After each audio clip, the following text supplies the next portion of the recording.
Setiap dosa memiliki sifat menghancurkan. Karena itu ada pepatah bahasa Inggris yang berkata every sin bring damage. Setiap dosa membawa kehancuran. Kita bisa belajar bahwa dosa yang pertama menghancurkan damai sejahtera. Orang kalau hidup dalam dosa pasti akan kehilangan damai dalam hidupnya, kehilangan ketenangan, kehilangan sukacita dalam dirinya. Kenapa? Di mana ada dosa selalu ada ketegangan, di mana ada dosa selalu ada kepanikan, di mana ada dosa di situ ada kekhawatiran. Yang kedua, dosa juga menghancurkan harga diri manusia. Orang kalau hidup dalam dosa maka hidupnya akan direndahkan orang.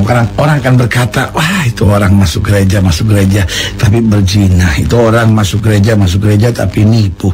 Itu orang masuk gereja tetapi hidupnya nggak karu-karuan. Jadi akhirnya hidup kita direndahkan orang, hidup kita diremehkan orang, hidup kita disepelekan orang. Sudah ngomong apapun, apalagi sudah ngomong tentang Tuhan, ketawain orang gitu. Karena dosa memang menghancurkan harga diri manusia, sehingga orang yang hidup dalam dosa nggak ada rasa percaya diri dalam hidupnya, ya kan. Jadi dosa menghancurkan damai sejahtera, dosa menghancurkan harga diri, dan dosa juga menghancurkan keindahan dalam hidup. Sehingga orang yang hidup dalam dosa selalu hidupnya tegang, selalu hidupnya dalam kecemasan gitu. Kenapa? Karena nggak bisa indah lagi hidupnya. Karena itu saudaraku, ingatlah bahwa dosa itu terlalu mahal. Dosa itu nikmat sesaat, tetapi kemudian menghancurkan selama-lamanya. Karena itu hanya orang-orang bodoh saja yang mau hidup dalam dosa. Hanya orang-orang bodoh sajalah yang tidak mau bertobat dari dosanya. Hanya orang-orang bodoh yang berpikir bahwa ya saya udah begini mau diapain gitu.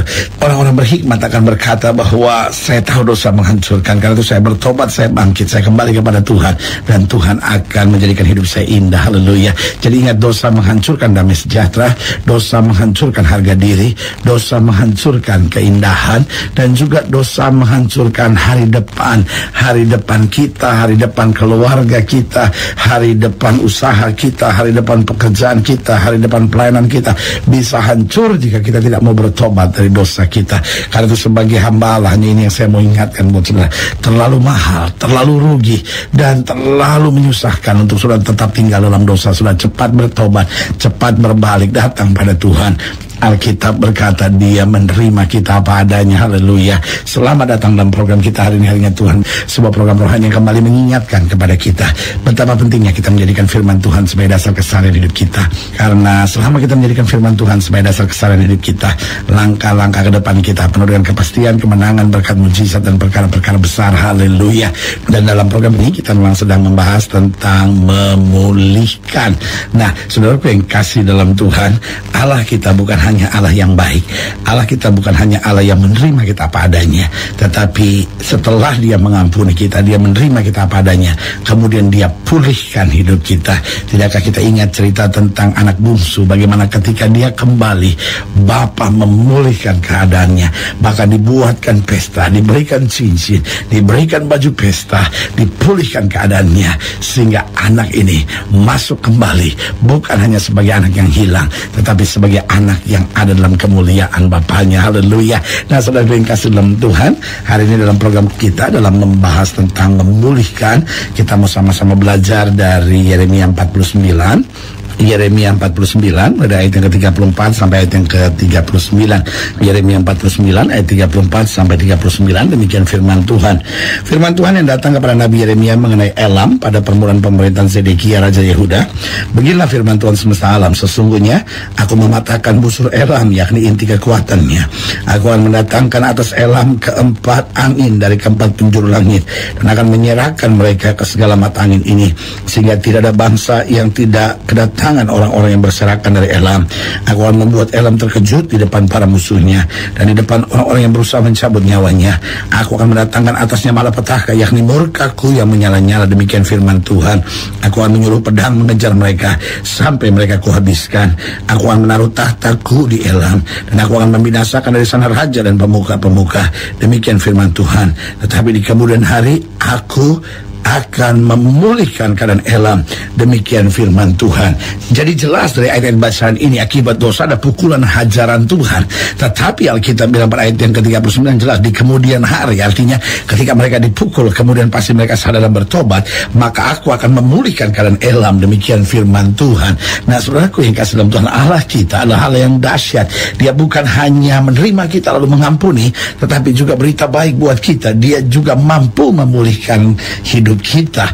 Nah, pertanyaannya, apa yang terjadi dalam pemulihan Tuhan? Yang pertama saya pelajari, ketika Tuhan memulihkan, maka Tuhan menyatakan kuasanya dalam hidup kita. Apa artinya Tuhan menyatakan kuasanya? Artinya Tuhan menyatakan kuasanya, yang pertama itu dia mengampuni kita. Kemudian setelah dia ampuni kita, maka dia perlengkapi hidup kita. Artinya dia kembalikan kehidupan kita sebagaimana adanya kita sebelum jatuh. Saudaraku, seperti sudah saya singgung tadi, dosa menghancurkan harga diri. Kita ingat cerita tentang anak bungsu itu, ketika dia kembali kepada bapaknya, kalimat pertama dia bilang apa? Jangan sebutkan aku lagi sebagai anak bapa, tapi jadikan aku salah seorang pelayan dari bapa. Dia udah gak punya harga diri lagi, sehingga dia mulai berkata bahwa sudahlah, aku gak layak lagi menjadi anak. Saudaraku yang kasih dalam Tuhan, itu intimidasi iblis. Tapi kemudian Tuhan menyatakan kuasanya. Dia mengembalikan kuasa yang sama sebelum kita jatuh. Tidakkah saudara ingat cerita tentang Naomi, bagaimana ketika kelaparan ada di Bethlehem, dia lari ke tanah Moab. Lalu di tanah Moab 10 tahun dia di sana, suaminya mati, 2 anaknya Mahlon dan Kilion juga mati. Lalu dia kembali, lalu orang berkata, betulkah itu Naomi? Lalu dengar apa yang terjadi, dia berkata, jangan panggil aku Naomi, tapi panggil aku Mara, karena yang Maha Kuasa telah melakukan yang pahit dalam hidupku. Saudaraku, Mara itu berarti pahit. Dari sini kita melihat betapa Naomi juga telah kehilangan confidence, kehilangan percaya diri, kehilangan harga diri, sehingga dia bilang, sudah panggil saja aku pahit. Sudah aku yang kasih dalam Tuhan. Tetapi ketika Tuhan memulihkan, Tuhan menyatakan kuasanya, diampuni kita, dia nyatakan kemuliaannya, sehingga dia kembalikan kita sebagaimana adanya sebelum kita jatuh, bahkan dengan berkat yang lebih dahsyat lagi. Jadi ketika Tuhan memulihkan, Tuhan menyatakan kuasanya. Yang kedua, ketika Tuhan memulihkan, Tuhan mengangkat kita kembali, karena setiap dosa pasti mendatangkan kejatuhan. Kemudian apa yang terjadi? Tuhan gak biarkan kita jatuh sambil terus-terus menghukum kita dengan kalimat, makanya lain kali jangan jatuh lagi. Tidak. Waktu kita bertobat, Tuhan sucikan kita, Tuhan bereskan hidup kita. Karena itu selalu saya bilang, hanya orang-orang bodoh yang tidak mau bertobat. Mungkin setelah mendengarkan program ini sudah berkata, hidup saya dalam dosa, saya berzina, saya berselingkuh, ada hal-hal yang gak beres yang saya buat dalam hidup saya. Saya mau beritahu, makin kau hidup dalam dosa, makin sengsara jiwamu, makin tertekan langkah-langkahmu. Tetapi ini yang saya mau bilang, cepat berbalik, cepat bertobat. Tuhan memulihkan, Tuhan menyatakan kuasanya, Tuhan mengangkat hidup kita. Lalu yang ketiga, ketika Tuhan memulihkan kita, maka Tuhan juga memberi sukacita. Ingat, di dalam dosa yang ada cuma ketertekanan, di dalam dosa yang ada cuma pemberontakan, di dalam dosa yang ada hanya kekecewaan. Orang bisa bikin pesta, oh saudaraku, orang bisa minum, mabuk, judi, disko, dan segala sesuatunya. Yang adanya tertawa, kesenangan sesaat, tapi bukan sukacita. Kesenangan itu sesuatu yang dari luar, coba menutupi apa yang ada dari dalam.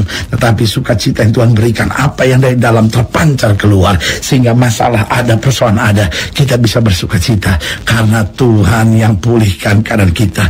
Makanya Alkitab berkata dalam kitab Mazmur, ketika Tuhan memulihkan kita, mulut kita penuh dengan tertawa, hati kita penuh dengan sukacita, hidup kita seperti orang-orang yang bermimpi, kata Alkitab. Jadi ingat, ketika Tuhan memulihkan, Tuhan menyatakan kuasanya, Tuhan mengangkat, Tuhan memberi sukacita. Dan yang keempat, ketika Tuhan memulihkan, Tuhan memberkati luar biasa.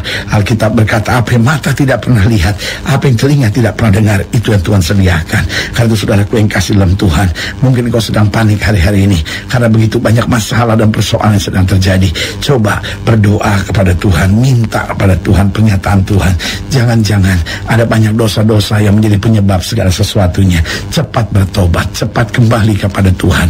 Jangan ngotot dengan masalah dan waduh Tuhan, saya udah gak kuat dengan masalah. Cepat kembali, karena waktu Tuhan terima kita, Tuhan ampuni kita, Kemudian Tuhan pulihkan keadaan kita. Dia nyatakan kuasa, dia beresin semuanya, dia angkat hidup kita, dia beri sukacita, dia berkati kita luar biasa. Karena itu Alkitab dengan tegas berkata, tidak ada yang bisa pisahkan aku dari kasih Kristus. Ketelanjangankah, pedangkah, malapetaka, mara bahaya, tidak ada yang bisa pisahkan aku dari kasih Kristus. Karena di dalam Kristus kita lebih daripada orang-orang yang menang. Haleluya. Saudara gue yang kasih dalam Tuhan, jika saya ingin dilayani lebih jauh, hubungi kami melalui telepon, hubungi kami melalui surat, kunjungi website kami, karena kami ada untuk membawa Bapak Ibu sudah senantiasa lebih dekat pada Tuhan dan mengalami kasih kuasa mujizat yang luar biasa.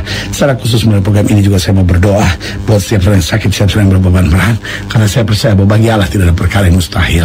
Nah, saudara ingin didoakan secara khusus, boleh taruh tangan kanan sudah di dada dan kita akan berdoa. Mari kita berdoa.